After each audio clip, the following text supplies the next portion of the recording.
I was having back to Whitney. I was having the same conversation with her, talking about bigger people and commercials. That I have this podcast where I want to talk about imperfection and people and all these raw things, but I also have a business where I need to make the best film I could possibly make and the best wedding, the most perfect wedding, and I gotta do that. But it's also going back is like I had a client come to me and say, I want to shoot a car commercial and this is the kind of woman I need. And I'm like, oh, what about this woman? Like, oh, she's too big. We need a skinnier one. You see what I'm saying? And it's like, it's so hard because I'm in this position where, I have a business and, the client's always right. Obviously, it's like running a store. It's like fucking, if they get mad and yelling at you, you're like, is there anything else I can help you find? Even though you want to fucking kill them.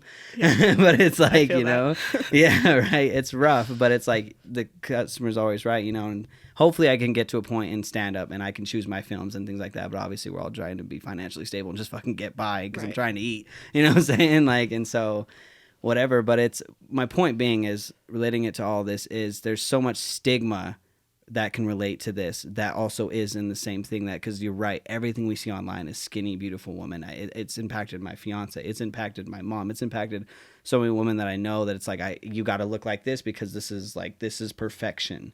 You know what I'm saying? And you're scrolling through your gram, and it's even me as a male. Like, I can scroll through my gram and I'm like, fuck, look at those abs, or look at that. Like, I just want to be like that. Like, I've had those same things, or this great life, because of the idea of perfection.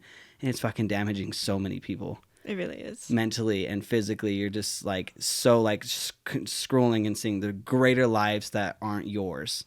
And it's so hard to just be like, I'm happy with my life, because you think that your life isn't as good as other people's.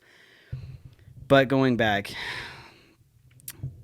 seeing these people get chosen for roles and all these movies. I mean, we're finally getting to a point where bigger people are in movies, but what's the bigger person always play? The comedian, right? They're always the comedian. You will never see like a pure love story with no comedy. Let's just say some like fucking like Fault in Our Stars kind of shit with a bigger woman or a bigger male. Like completely serious, super love, because people want pretty people to fall in love. Yeah, they want fucking beautiful ass fucking people.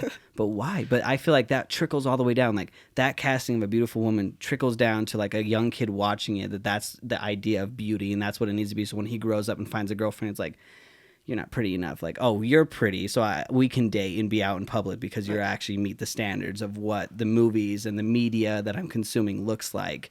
So I can date you. Yeah. But it's like, and I fell into that as a kid too. It's like I have a long history of pretty woman.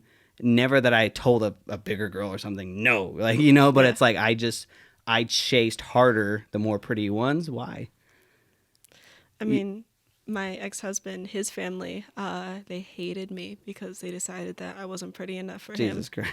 Seriously, they gave me hell for the 2 years we were together because I was not their level of perfection, because I didn't fit into their cookie mold. I didn't clean up after him. I didn't clean his nails for him. I really got into an argument with his mother because she wanted me to clean his nails for him, and I thought he was a grown man who could do it himself. Dude, that's so crazy. My fiance's telling me the same shit. She's like, in Florida, like, woman cook clean. Like, that's your shit. Like, that's what they do.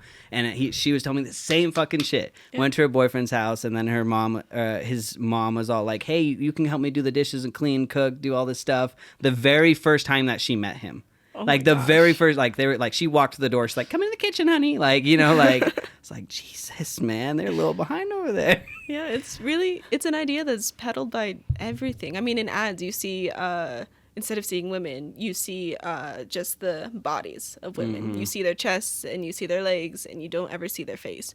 In commercial for beer, you see women bent over hoods. You see women partying. You see women giving it away because they're drunk, and then we're taught that that's an okay thing to do because that's what we see in commercials.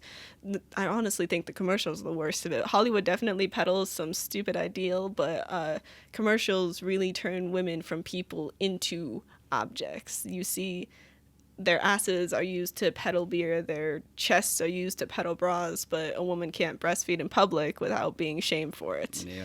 It's like our bodies only exist to please everyone else, and it's honestly ridiculous, and I think it really, really contributes to how people see us and why people ask why we chose to be so pleasing, so desirable, and then they demean us for not being desirable. There's not really a win there. You can either be desirable and be attacked, or you can be undesirable and still be attacked. Yeah.